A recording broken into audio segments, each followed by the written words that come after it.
Warahmatullahi wabarakatuh. Nami abdi Jahrajani Azhari. Di dia abdi bade nyaritakeun sasakala Gunung Tangkuban Parahu. Dina hiji carita aya putri raja Jawa Barat anu ngaranna Dayang Sumbi. Dayang Sumbi teh ngagaduhan anak lalaki anu kasep pisan anu namina Sangkuriang. Sangkuriang teh resep ngaburu di hutan. Dina hiji poe Sangkuriang ningali hiji awewe anu geulis kacida nu teu lain padahal indungna. Ningali tina kageulisanana Sangkuriang rek niat ngalamarna. Dina hiji poe Sangkuriang carita arek pamit menta izin rek ngaburu di leuweung. Sangkuriang menta ka Dayang Sumbi pangarapihkeun talina. Dayang Sumbi reuaseun pas ningali aya urut bareud dina sirahna. Sangkuriang anu rek jadi calon suamina anu persis jiga anakna anu baheula ngarantau.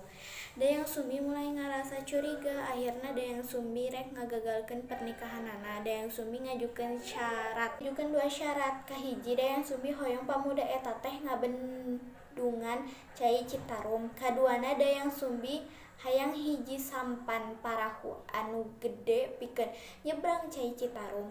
Kadua syarat eta kudu dilakukeun saacan panon poe mulai bijil. Dayang Sumbi mulai ningali lalaunan pagawean Sangkuriang. Sangkuriang terus ningali warna beureum eta. Jeung ninggal panon poe geus mulai bijil. Sangkuriang teh neruskeun pagawean eta. Ngambek lantaran ngambek teu tiasa ngabulkeun dua syarat eta.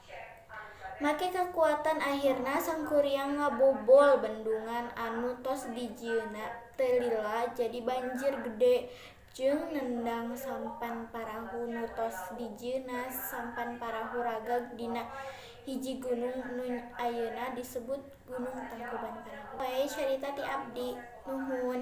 Wassalamualaikum warahmatullahi wabarakatuh.